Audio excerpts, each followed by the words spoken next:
Bonjour à tous. Aujourd'hui, nous allons voir comment récupérer des trimestres qui pourraient peut-être manquer dans votre carrière.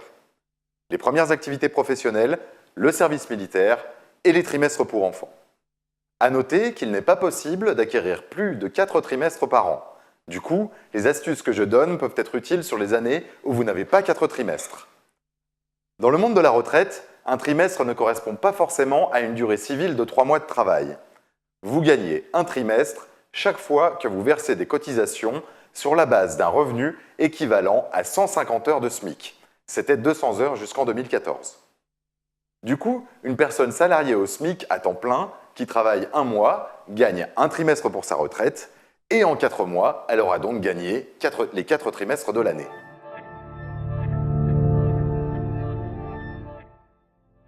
Première astuce, les jobs d'été ou jobs étudiants. Ces toutes premières expériences professionnelles sont souvent méconnues des caisses. Mettons que dans la même année, vous avez travaillé 15 jours en juin, puis 15 jours en août.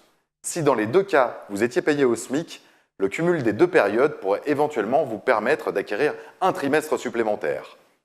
Évidemment, pour valider ces périodes anciennes, il faudra fournir la copie des justificatifs correspondants.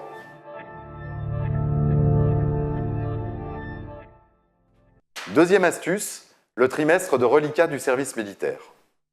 Vous gagnez un trimestre par tranche de 90 jours de service militaire, mais aussi un trimestre pour toute journée supplémentaire. Du coup, un service militaire d'un an, 365 jours, permet de valider au total 5 trimestres.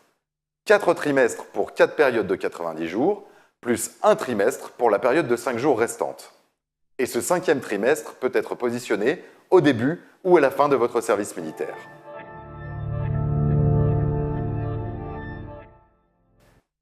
Troisième et dernière astuce, les trimestres pour enfants.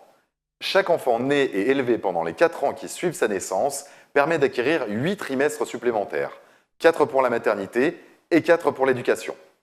Par principe, ils sont attribués à la mère. Pour les enfants nés à compter de 2010, les trimestres d'éducation peuvent être attribués au père sous certaines conditions.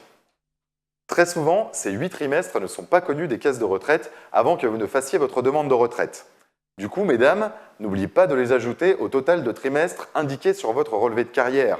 Si vous avez eu et élevé 2 enfants, vous pouvez donc ajouter 16 trimestres supplémentaires. Si vous avez eu et élevé 3 enfants, vous pouvez ajouter 24 trimestres, etc., etc.